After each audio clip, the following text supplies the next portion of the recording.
할렐루야. 하나님께서 오늘도 우리를 사랑하시고 또 축복하심을 믿으시길 바랍니다. 오늘은 종려주일입니다. 종려주일은 예수님께서 인류를 구원하시기 위해서 예루살렘을 입성하시는데 많은 사람들이, 유대인들이 호산나 외치면서 이제 종려나무 가지를 흔들었다고 해서 종려주일이라고 이야기하고 있습니다. 중동에는 종려나무가 참 많습니다. 그 가지를 꺾어서 길에 펴고, 그리고 손에 흔들고 겉옷을 깔고, 그리고 주님이 오시는 것을 맞이하며 찬양하며 외쳤던 그 모습이 바로 종려주일을 우리가 지키는 것입니다. 호산나는 원래 시편 118편 25절에 나오는 히브리어입니다. 여호와여 구하옵나니 이제 구원하소서, 여호와여 우리가 구하옵나니 이제 형통하게 하소서라는 이 말씀이 바로 호산나라는 것입니다. 그래서 이 호산나라는 말은 지금 우리를 구원하소서라고 외치는 것입니다. 사람들에게 있어서 가장 필요한 것이 무엇이겠습니까? 돈도 필요하고 많은 것들이 필요하겠지요. 그러나 사람들에게 있어서 근본적으로 필요한 것은 바로 구원이라는 것입니다. 영적으로 구원받고, 정신적으로 구원받고, 그리고 환경적으로 구원받는 것, 이것이 바로 우리에게 절실한 구원의 모습이라는 것입니다. 그런데 세상에서는 예수님을 아는 것에 대해서 그냥 지식적인 그런 알므로 그칩니다. 그냥 예수가 실존 인물이다, 이것으로 만족하는 것, 또 이것으로 다 된 것처럼 그렇게 이야기합니다. 예수님도 당신이 이 세상에 오셔서 3년 동안 공생의 생활을 하면서 사람들이 자신을 누구라고 부르는지를 제자들에게 가이사라 빌립보 지방에서 물으셨습니다. 세상 사람들이 나를 누구라 하느냐? 그러자 제자들이 그런 얘기를 합니다. 예, 선지자라고 얘기하고 어떤 사람은 세례 요한이라고도 이야기합니다. 그런데 정작 예수님께서 질문하시고 아시고 싶으신 것은 무엇이냐? 바로 예수님과 함께 했던 제자들의 마음이라는 거예요. 오늘 주님도 세상이 예수님을 어떻게 이야기하는 것보다도 지금 이 자리에서 예배하고 내가 하나님을 믿고 하나님의 자녀라고 믿는 자들이 어떻게 주님을 생각하는지를 주님은 더 알기를 원하시는 것입니다. 그러자 베드로가 뭐라고 이야기합니까? 주는 그리스도시요 살아계신 하나님의 아들이시니다 라고 그렇게 고백합니다. 맞습니다. 주님은, 우리 예수님은 바로 우리의 주님이시고 우리의 하나님이셔요. 우리 주님이라는 얘기가 어떤 말입니까? 우리의 인생의 주인이 바로 하나님이시라는 거예요. 그 전에는 우리의 주인이 마귀였어요. 그래서 마귀가 우리로 하여금 내 자신이 마치 주인인 것처럼, 내 인생의 주인인 것처럼 살아가도록 우리를 계속 속이고 기만하고 유혹했던 거예요. 그런데 오늘 베드로가 예수님을 향하여서 예수님은 주님이시다라고 이야기하면서 바로 예수님은 주 하나님이시라는 사실을 선포하고 고백하는 것입니다. 뿐만 아니라 주는 그리스도라는 거예요. 그리스도가 누구십니까? 바로 기름 부음 받은 자라는 거예요. 메시아라는 뜻은 구약에서 말하는 히브리어고, 그리스도는 헬라어로 말하는 그런 메시아의 뜻이에요. 그래서 이 그리스도나 메시아나 똑같은 뜻인데 바로 기름 부음 받은 자라는 거예요. 그래서 히브리 시대에 이 유대인들은 기름 부음 받은 자가 세 사람이에요. 왕과 선지자와 제사장. 그러니까 예수님께서는 이 삼중직을 다 갖고 계신 분이라는 것입니다. 다시 말하면 하나님께서 우리의 죄를 사하시고 총체적인 난관을 구원하기 위해서 사람의 몸을 입고 오셔서 왕으로서, 선지자로서, 제사장으로서의 역할을 감당하여서 사람들을 구원하시기 위해서 오신 분이 예수님이시라는 거예요. 지금 베드로가 이것을 고백한 거예요. 오늘 우리가 신앙생활하면서 날마다 이 사실을 고백하고 하나님 앞에 우리가 나아가야 하는 것입니다. 그래서 우리도 예수님이 하나님의 본체이심을 믿어야 되는 것입니다. 그러므로 영적으로, 정신적으로, 환경적으로 모든 어려움에서 완전하게 구원하실 분, 그분이 바로 예수님이라는 사실을 믿으십시오. 이렇게 구원자로 오신 예수님은 오늘 성경에 보니까 어떤 모습으로 예루살렘에 들어오셨느냐? 대부분의 승리자, 대부분의 이제 왕들은 뭘 타고 들어가겠어요? 그 당시에 백마를 타고 들어갔습니다. 로마의 시저도 항상 로마를 입성할 때는 백마를, 승리를 상징하는 백마를 타고 입성을 했던 것입니다. 이것은 바로 권세와 권위와 그리고 승리자를 상징하는 거예요. 그런데 오늘 예수님께서 제자들에게 탈 것을 예비해서 가지고 와라. 그 가보니까 하나님께서 친히 예비하신 것이 무엇이냐면 바로 나귀였던 거예요.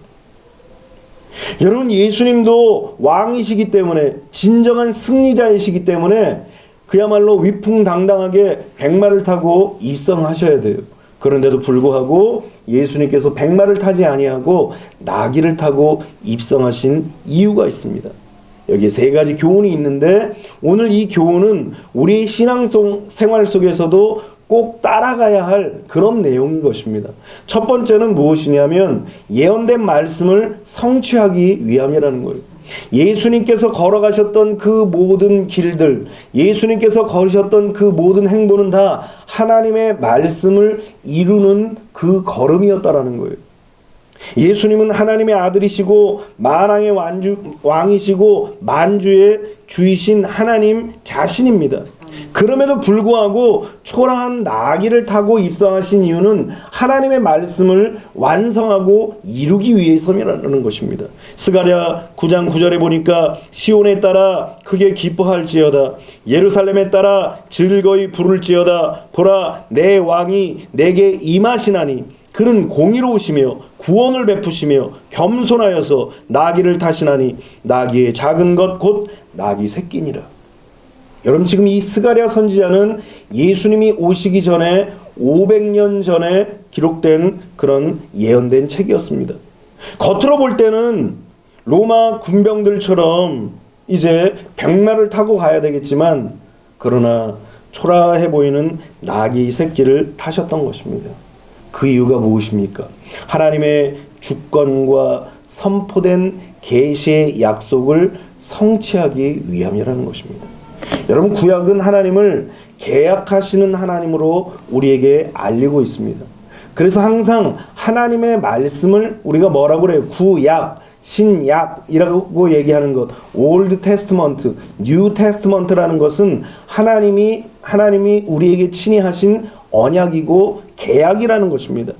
그래서 우리가 성경을 읽다 보면 이스라엘 백성들에게 하나님께서 자신을 어떻게 소개하냐면, 나는 아브라함의 하나님이요 이삭의 하나님이요 야곱의 하나님이라 그렇게 얘기합니다. 왜 하나님께서 굳이 아브라함의 하나님이요 이삭의 하나님이요 야곱의 하나님이라 라고 말씀하시느냐? 그것은 바로 하나님께서 언약의 하나님이시라는 사실을 우리에게 알리기 위해서라는 것입니다. 이스라엘 백성들이 하나님의 약속의 말씀을 받았음에도 불구하고 때로는 인생을 살아가면서 어때요? 시련과 역경과 난관에 부딪히게 됩니다. 그러면 해결점이 보이지 않는 거예요. 사람이 그렇습니다. 눈에 보이는 것, 귀에 들리는 것, 손에 잡혀야 뭐가 해결된다라고 생각하는 거예요. 그런 자들에게 하나님께서는 항상 나타나셔서 나는 아브라함의 하나님이요 이삭의 하나님이요 야곱의 하나님이라고 그렇게 이야기하면서 언약하신 하나님이라고 소개하는 거예요. 그래서 칠흑같이 어두워서 앞이 캄캄하여 보이지 않는 그런 상황일 때에도 하나님께서는 당신이 약속한 말씀을 딱 들이밀면서, 야, 내가 너희와 이렇게 약속하지 않았느냐? 그러면서 하나님께서 딱 자신이 언약을 알리시는 것입니다. 여러분, 예를 들어서 생각해 보십시오. 부동산 계약을 크게 했습니다. 엄청난 땅을 사들인 거예요. 그런데 정말 이 땅이 내 건가 확인해 보려면 어떻게 해야 돼요? 계약서를 보면 돼요.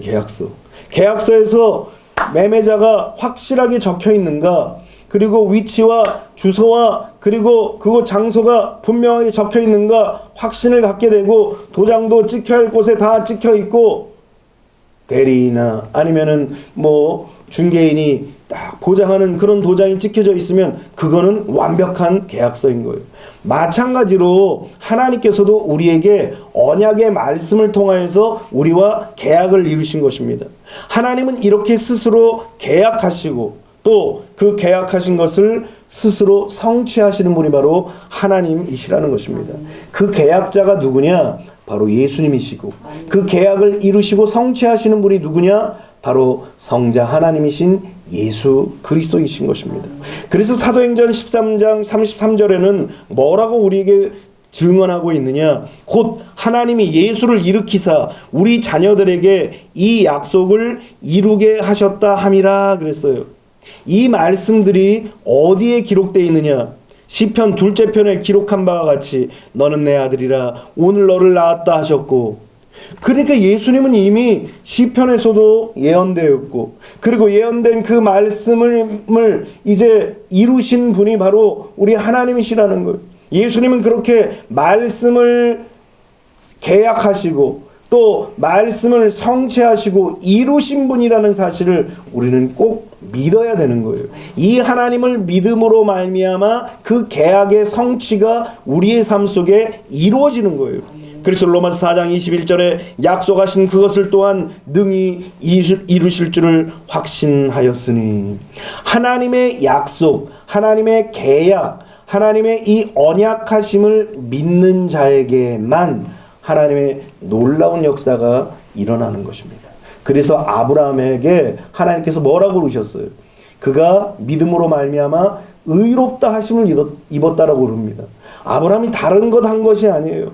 눈에 보이는 계약서가 아니라, 손에 잡히는 계약서가 아니라 하나님의 말씀이 바로 계약서이고, 하나님의 말씀이 결코 변개할 수 없는 언약이라는 사실을 딱 믿을 때에 하나님께서 그 믿음을 보시고 아브라함을 의롭다 여기신 거예요.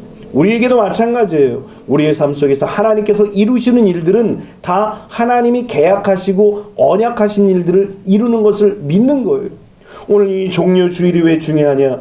그것은 바로 하나님의 언약이 하나씩 성취되는 과정 중에 하나에 있기 때문이라는 거예요. 무엇보다도 인류의 구원을 위해서 십자가를 걸머지고 가는 그 걸음이기 때문에 엄청나게 중요한 것입니다. 하나님은 이렇게 일을 계획하시고 친히 성취하시고 끝맺음까지 완성시키는 분, 그분이 바로 우리 하나님이심을 믿으시기를 바랍니다. 그래서 계시록에서는 뭐라고 하나님을 소개하느냐? 나는 알파와 오메가라 그랬어요. 이 헬라어의 첫 글자 알파와 그리고 끝 글자의 오메가를 이야기하는데, 하나님은 역사의 시작과 그리고 역사의 끝이신 분이 바로 하나님이시라는 거예요. 다시 말하면 역사를 시작하시는 분도 하나님이시고 역사를 마칠 때까지 모든 일들을 성취하시는 분이 하나님이시라는 거예요. 그래서 하나님은 하나님의 백성들의 삶도 마찬가지예요.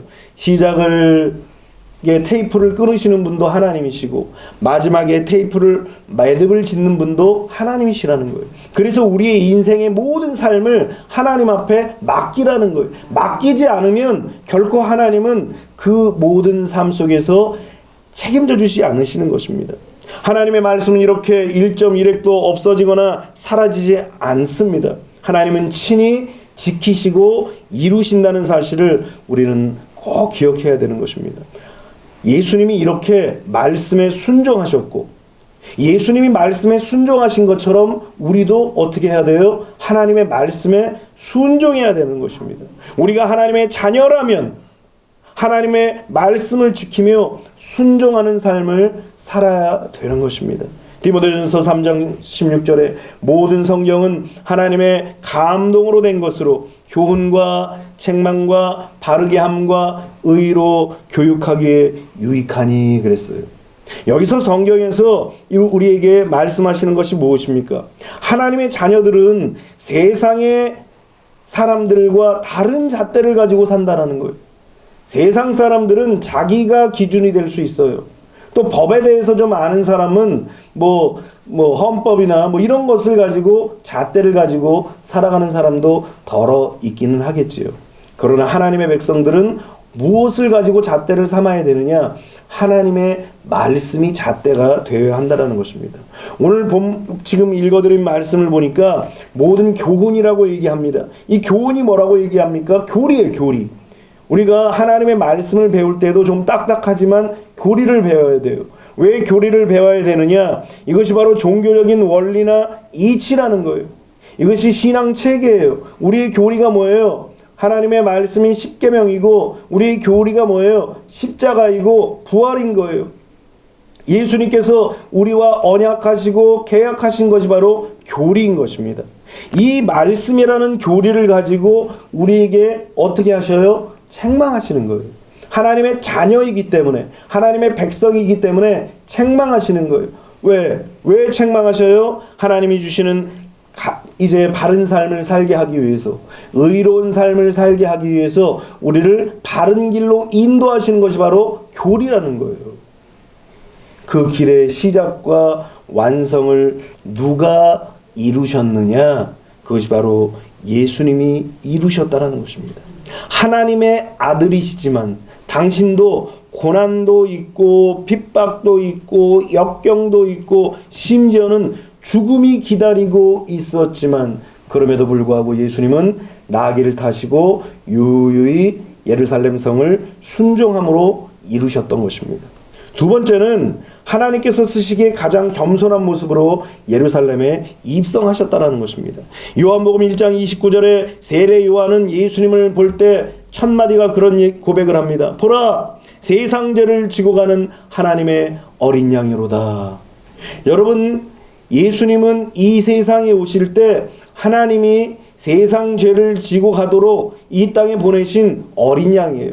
우리가 구약의 제사를 봐서 알지만 죄를 지은 사람마다 다 어린 양이든 순양이든 소든 무엇이든 하나님 앞에 가서 피의 제사를 드려야 돼요. 그런데 예수님께서 하나님 앞에 바쳐질 그런 어린 양으로 이 세상에 오셨더라는 것입니다. 여러분, 사실 세상에 태어난 아기들을 보세요. 왜 이 아이들이 왜 태어났어요? 한마디로 얘기하면 살려고 태어난 거예요. 이 태어난 아이가 울지를 않으면 어떡합니까? 엉덩이를 찰싹 때려서라도 울게 만듭니다. 이 울음이 뭐예요? 내가 살겠다, 내가 살고 싶다, 이런 울음이 바로 이런 어린아이의 울음 아닙니까? 그런데 예수님께서 이 땅에 오신 것은 살고자 위함이 아니었다라는 거예요. 예수님께서 이 세상에 오신 그 모든 이유는 바로 죽으러 오셨다라는 거예요. 인류의 죄를 대속하시기 위해서 대신 죽으러 예수님께서 오셨던 것입니다. 많은 대부분의 사람들은 사람들 위해 군림하려고 합니다. 자기가 남보다 위에 있다라고 그렇게 믿고 싶은 거예요. 자신을 드러내고 싶고 자랑하고 싶은 것이 대부분의 보통 사람들의 모습인 것입니다.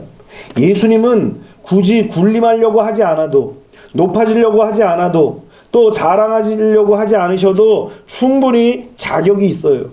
그럼에도 불구하고 예수님은 절대로 군림하지 않으셨다라는 거예요. 자랑하지도 아니하시고 드러내놓고 이야기하지 않으셨습니다. 심지어는 예수님께서 말씀을 증거하실 때에도 예수님이 메시아라는 사실을 드러내고 증거하지 못하도록 금하셨어요. 예수님이 치료하시고 나서는 너희들이 이 사실을 알리지 마라, 그렇게 금하실 때도 있었어요. 그만큼 예수님은 자신을 감추셨던 것입니다. 오히려 예수님은 인류의 죄를 사하기 위해서 속죄 제물로, 희생 제물로 이 세상에 오시고 그렇게 살아가시고, 그리고 십자가가 기다리고 있는 예루살렘 성으로 그렇게 입성하신 거예요. 왜 그래요? 겸손하셔서 하나님의 말씀에 순종하셨던 것입니다. 빌립보서 2장 6절로 8절에는 예수님에 대해서 그렇게 증언하고 있습니다. 그는 근본 하나님의 본체시나 하나님과 동등됨을 취할 것으로 여기지 아니하시고. 생각해 보십시오. 내가 신으로 왔는데, 신인데 이 세상에 육신을 입고 왔어요. 그러면 어떻게 합니까? 내가 육신을 입고 왔지만 신임을 만방에게 막 알리고 싶을 거예요. 욕심 사나운 신이면. 그러나 예수님은 하나님과 같은 본체이시지만 그럼에도 불구하고 동등됨을 취할 것으로 여기지 아니하셨다라는 거예요. 그러면서 오히려 자기를 비워 종의 형체를 가지사 사람들과 같이 되셨고 그랬어요. 여러분, 자기를 비운다는 것이 무엇입니까?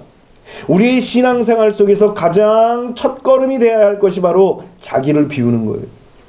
진정한 신앙생활이라는 것은 나 자신을 비우는 거예요. 나 자신을 비운다는 것이 무엇입니까? 자기를 부인하는 거예요. 자기의 무엇을 부인하는 거예요? 육신적이고 정력적이고 욕심 사납고 세상적이고 세속적인 그러한 그 마음들을 비운다라는 거예요. 이러한 자기 자신을 부인하지 않고서는 결코 내가 신앙인이라고 믿음을 가졌노라라고 그렇게 이야기할 수가 없는 거예요. 그래서 믿음이라는 것은 내 자신을 내려놓고 비우는 거예요. 우리가 기도하는 것도 마찬가지입니다. 하나님 앞에 기도하면서 내가 너무나 많은 것들이 내 자아가 채워져 있습니다. 내 자아를 내려놓길 원합니다. 어찌 보면 그것이 기도예요. 예수님의 기도도 바로 그런 기도예요. 그래서 하나님의 나라를 위해서 기도했고 영혼들을 위해서 기도했고 하나님의 뜻이 이 땅에 이루어지기를 위해서 기도했던 것입니다. 자기를 비우는 그런 모습인 것입니다. 뿐만 아니라 8절에 보니까 사람의 모양으로 나타나사 자기를 낮추시고 죽기까지 복종하셨다라고 얘기합니다. 자기를 낮추셨다라는 것이 무슨 말입니까? 겸손하셨다라는 거예요. 다른 사람을 높이고 자신의 위치를 낮추는 거예요. 여러분, 세상 사람들 지금 돌아가는 모습들을 보십시오. 어떻게 해서든지 다른 사람을 짓밟고 다른 사람을 낮추고 내가 올라서려고 하지 결코 겸손한 모습이 없었더라는 거예요. 그런데 예수님은 자신을 낮추셨어요. 하나님이신데 신이신데 자기를 낮췄어요. 어디까지 낮추셨느냐? 사람의 모양으로 종의 형체로까지 예수님이 자기를 낮추셨다라는 거예요. 우리의 신앙은 무엇이냐? 우리를 비워가며 우리를 낮추는 거예요. 그래서 성경 말씀을 통하여서 우리에게 가르쳐 주시는 것은 그것입니다. 그냥 낮추는 것은 세상 사람들이 생각할 때는 자기 비하예요. 그래서 자기를 천하게 여기고 자기를 그냥 못살게 굴고 자기를 그냥 업수인 여기는 그런 모습이 낮아진다라고 생각하지만 그런 모습이 아니라 성경에서 우리에게 가르쳐 주시는 낮아지는 모습을 우리는 배워야 하는 거예요. 하나님의 말씀이 우리에게 가르쳐 주시는 낮아짐, 하나님의 말씀이 우리에게 가르쳐 주시는 겸손을 배워야 한다라는 거예요. 예수님은 이렇게 하나님이 쓰시기에 가장 합당한 모습으로 겸손하게 자신을 낮추시면서 복종하셨어요. 어디까지 복종하셨어요? 왕이신 승리자이신 분이 나귀를 타고 십자가를 지기 위해서 입성하신 그런 모습까지 예수님께서는 낮아졌다라는 것입니다. 오늘 본문의 5절에도 그런 얘기를 합니다. 시온 딸에게 이르기를 내 왕이 내게 임하나니 그는 겸손하여 나귀 곧 멍에 매는 짐승의 새끼를 탔도다 하라 하였느니라. 겸손하여서 나귀를 타셨다라는 것입니다. 그런데 예수님은 이렇게 자신을 비우고 낮추고 복종하셨는데 예수님께 호산나를 외쳤던 사람들의 생각은 여전히 세상적이고 여전히 세속적이었다라는 거예요. 오히려 자신들의 안위만을 위했다라는 거예요. 여러분, 우리가 신앙생활하면서도 마찬가지예요. 처음 신앙을 가지고 처음 교회 나올 때는 나의 문제와 나의 어려움과 나의 시련과 나의 눈물과 나의 고통이 좀 덜어지기를 원하여서 주의 전으로 달려 나옵니다. 문제가 있기 때문에 또 주의 전으로 달려 나오는 것이고 또 그런 문제들을 하나님 앞에 아뢰는 것을 하나님은 또 기뻐하셔요. 그런데 그 모든 목적과 그 모든 방향이 시간이 흘러가면서 좀 더 성숙해지고 좀 더 하나님이 기뻐하시는 모습으로 우리는 자라야 한다라는 거예요. 그런데 예수님 앞에 큰 은혜를 받았던 수많은 사람들은 호산나라고 외쳤지만 그 마음속에서는 다른 모습이었다라는 거예요. 동상이몽이라고 그러잖아요. 같은 것들을 봤는데 생각들은 다 달라요. 그러니까 이들은 예수님이 입성하실 때에 호산나 외쳤지만 사람들 대부분 마음속에 어떤 마음이 있었냐면 아하, 예수님이 고난도 질병도 없는 안락한 삶 태평천하를 만들겠구나, 어서 오세요, 내 삶이 좀 편안하고 내 삶이 안락하게 좀 해주십시오, 이런 마음이 그들 마음속에서는 더 컸더라는 거예요. 뿐만 아니라 예수님이 초인적인 능력을 발휘해서 그동안 억압받던 그런 삶, 로마로부터 압제받고 빼앗겼고 착취당했던 그 삶을 예수님이 초인적인 힘을 가지고 이들을 싹 물리쳐 주기를 그런 바라는 마음도 그들에게는 있었던 것입니다. 심지어는 예수님이 그저 가난한 삶, 굶주리고 어려운 생계나 해결해 주시고 그저 경제적인 문제를 해결해 주시는 해결사가 되기를 기대했던 마음들이 그들 심령 속에 있었더라는 거예요. 그러니까 그들은 예수님이 예루살렘 성으로 입성하신 그 목적과 너무 다른 거예요. 달라도 너무 다른 거예요. 그들 머릿속에서는 그저 안락함, 편안한 삶, 그저 등 따시고 배부른 삶, 돈 걱정 없이 사는 삶, 그저 고난도 없고 압제도 없고 그냥 무의도식하는 그런 삶을 살기를 원했던 것이 바로 유대인들의 모습이었다라는 것입니다. 여러분, 우리가 앞서 말씀드린 것처럼 신앙을 갖는다라는 것은 우리의 내면 속에 있는 정욕과 그리고 세상적인 육신적인 것들을 내려놓아야 되는 거예요. 신앙의 출발은 바로 거기 있어야 하는 것입니다. 하나님의 말씀을 듣는다는 것은 무엇입니까? 내가 가지고 있는 생각을 바꾸는 거예요. 그래서 성경은 뭐라고 얘기합니까? 모든 이론을 파하고 하나님을 아는 것을 대적하여 높아진 것을 파하고 모든 생각을 사로잡아서 그리스도께 복종하게 하라는 것입니다. 그렇지 않으면 우리의 신앙이 온전하게 세워지지를 못하는 거예요. 나를 내려놓고 나를 포기하고 하나님이 일하시도록 나 자신을 맡기는 것, 이것이 바로 믿음이라는 거예요. 아브라함의 믿음이 위대한 이유가 무엇입니까? 다 내려놓고 내가 생각하는 것, 내가 가지고 있는 것, 내가 소유하고 내가 힘이 될 만하고 내가 영향력이 될 만한 것들을 내려놓고 하나님이 일하시도록 자신을 맡긴 거예요. 그것을 하나님께서 기뻐하시는 믿음으로 보신 것입니다. 그런데 유대인들은 어떻습니까? 예수님이 3년 동안 그렇게 하나님에 대해서 알리고 보이고 나타내 주셨음에도 불구하고 너무나 그들의 생각은 세속적이고 육신적이고 정욕적인 거예요. 예수님이 가시는 길과 너무 멀었던 거예요. 혹시 우리 신앙은 어떻습니까? 제자들마저도 어머니를 대동해서 하나는 우편에 하나는 좌편에 이렇게 세워주십시오. 그런 마음을 가졌던 것이 바로 그들 속의 마음이었던 것입니다. 혹시 우리의 마음속에서도 그저 안락한 삶이나 살고 그저 내 귀찮은 짐이나 져주시고 그저 물질적인 문제나 해결해 줄 정도로 그렇게 예수님을 생각하고 따라가고 있지 않는지 우리 자신을 날마다 돌아봐야 하는 것입니다. 그래서 혹여라도 그런 마음이 있다면 이거 내려놔야 돼요. 이거 버리지 않으면 결코 하나님의 은혜 가운데 삶을 살아갈 수가 없습니다. 이사야서 55장 8절로 9절에 그런 말씀을 주십니다. 이는 내 생각이 너희의 생각과 다르며 내 길은 너희의 길과 다름이니라. 여호와의 말씀이니라. 이는 하늘이 땅보다 높은 같이 내 길은 너희의 길보다 높으며 내 생각은 너희의 생각보다 높으니라. 하나님의 생각과 내 생각은 너무 다르다라는 것. 내가 가고자 하는 길과 하나님이 만들어주셔서 가야 할 길은 너무나 다르다라는 거예요. 내가 생각하는 길은 어떤 길이에요? 그저 넓고 아스팔트가 쫙 깔려있고 그저 나는 세단차 타고 쫙 편안하고 안락하게 콧노래 부르며 가기를 원하지만 그러나 하나님의 길은 다를 수도 있다라는 거예요.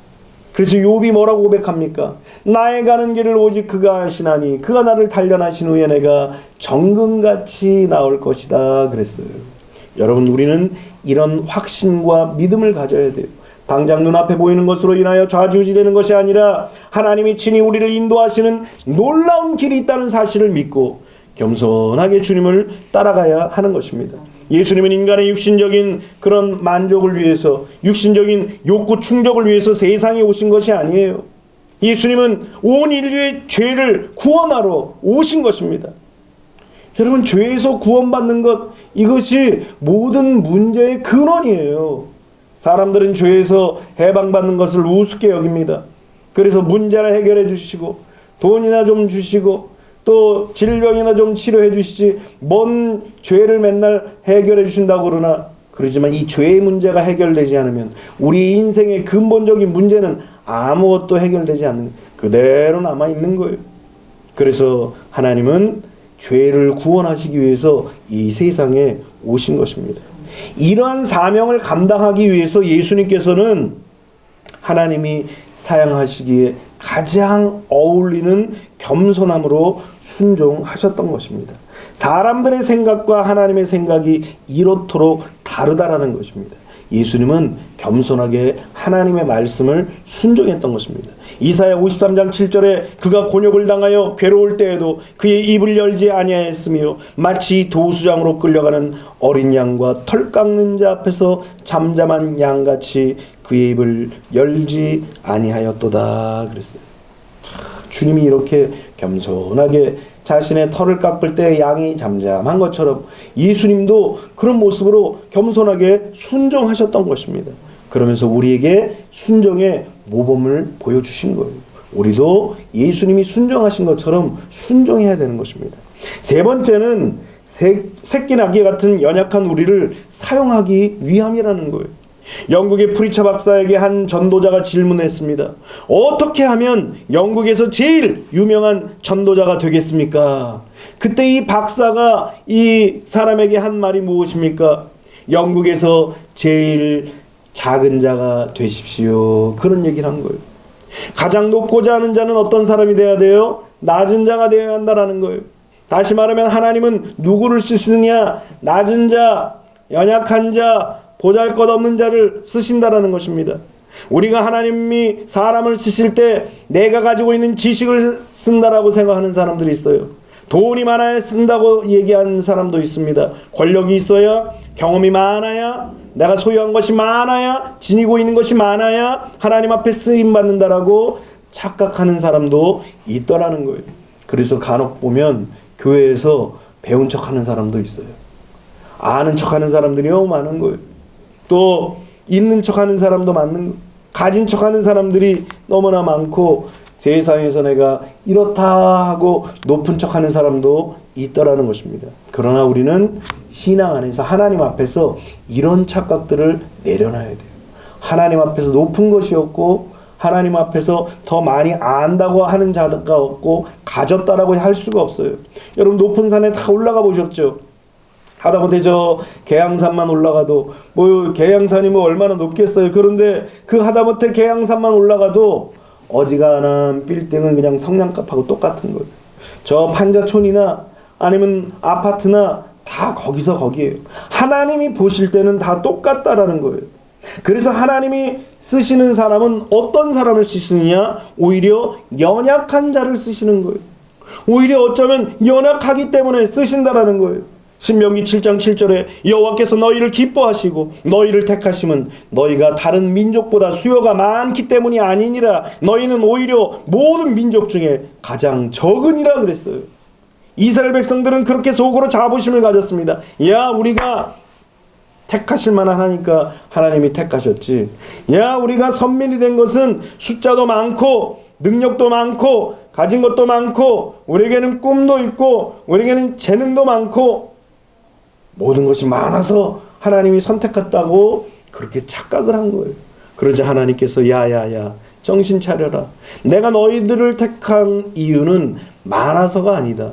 많이 가져서가 아니다. 많이 소유해서가 아니다. 오히려 너희들은 모든 민족 중에서 가장 적다. 연약하기 때문에 하나님께서 선택하셨다라는 거예요. 우리도 마찬가지예요. 많이 소유했다고 많이 가지고 있다고 그래서 선택하는 것이 아니에요.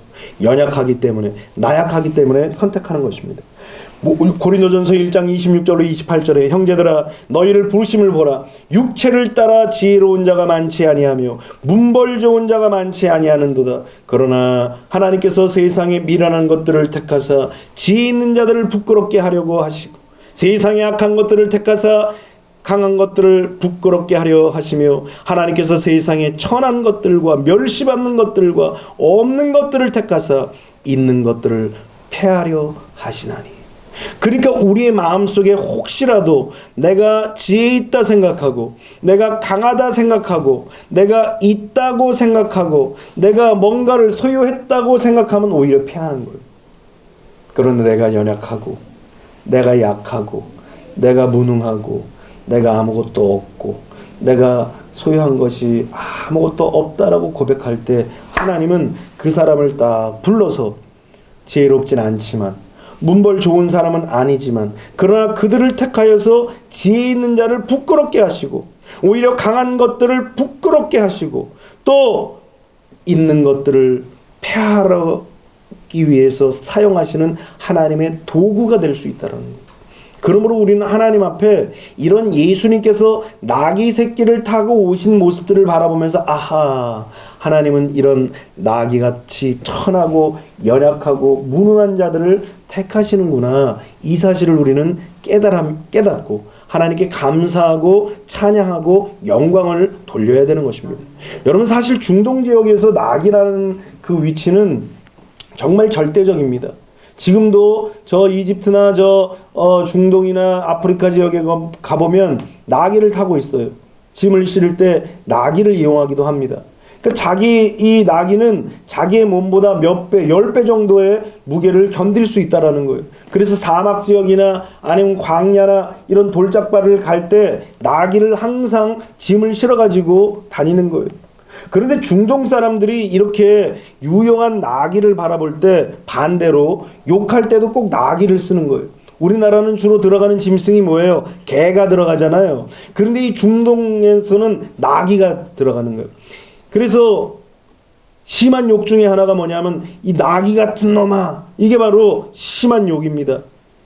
무능하고 미련하고 멍청하리만큼 우직해 보이고 때로는 막 쓸모없는 사람을 나귀 같은 놈이라는 거예요.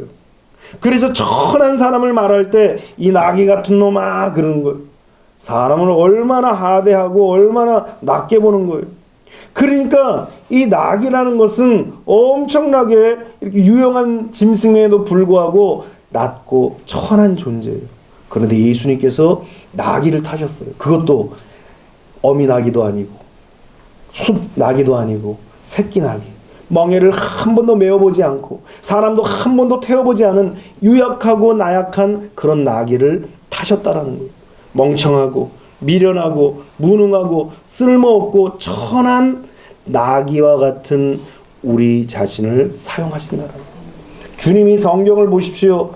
하나님의 사람들을 부르실 때에 모세가 40세에 왕자로서 권력과 어떤 권세를 누리고 있을 때 글을 쓰신 것이 아니에요.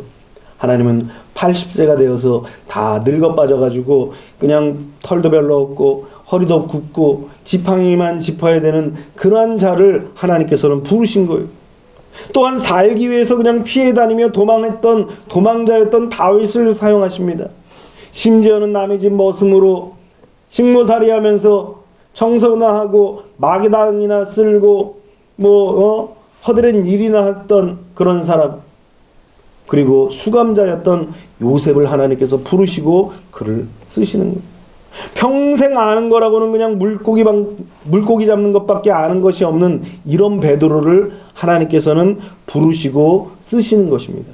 그리고 전혀 쓸모없을 것 같은 우리를 하나님께서는 부르셔서 하나님의 자녀라고 부르시고 하나님의 백성이라고 얘기하시고 하나님의 동역자라고 얘기하시고 하나님의 밭이라고 이야기하시는 거예요.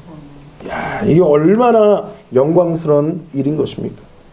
오늘 우리는 이 사실을 꼭 기억해야 됩니다.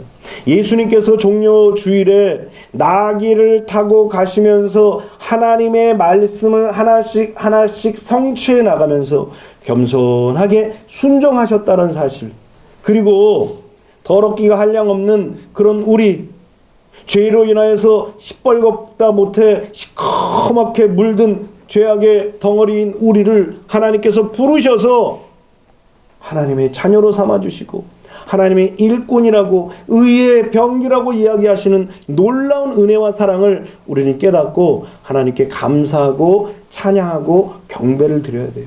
유대인들은 혹시라도 육신적인 마음으로 호산나 호산나 외쳤을지 모르지만 우리는 진심으로 하나님, 우리 예수님이 우리의 영을 구원하실 분이십니다. 우리의 예수님이 혼을 구원하실 분이십니다. 우리 예수님이 우리의 육을 구원하실 분이십니다. 우리 예수님이 우리의 환경을 다 바꿔서 구원하실 분이십니다 하면서 주님 앞에 호산나 외쳐야 되는 것입니다. 그래서 진짜 예수님의 모습을 봐야 돼요. 2000년 전의 유대인들은 진짜 예수님을 못 봤어요. 육신의 눈으로, 정력적인 눈으로, 그리고 인간의 욕심사나운 눈으로 예수님을 바라보니까 잘 못 봤어요. 그러다 보니까 며칠이 안 돼서 예수님을 십자가에 못 박으라고 오히려 외쳤던 거예요. 오늘 우리는 그들을 반면 교사 삼아서 우리는 그러면 안 되는 거예요. 오늘 예수님을 온전히 믿고 진짜 예수님을 만남으로 말미암아 오늘 구원자이신 예수 그리스도를 우리의 마음속에 모셔드려야 되는 것입니다. 그래서 언약의 성취를 위해서 겸손한 모습으로 오신 그 예수님을 믿고 우리에게 주신 그 귀한 사명을 우리도 그 뒤를 따라가는 거룩한 주의 백성들이 되시기를 주님의 이름으로 축원합니다. 고난이 있은 후에 반드시 부활이 오는 것입니다. 그 고난의 길을 여러분들도 함께 걸어가는 축복의 백성들이 되시기를 주님의 이름으로 축원합니다. 기도하겠습니다.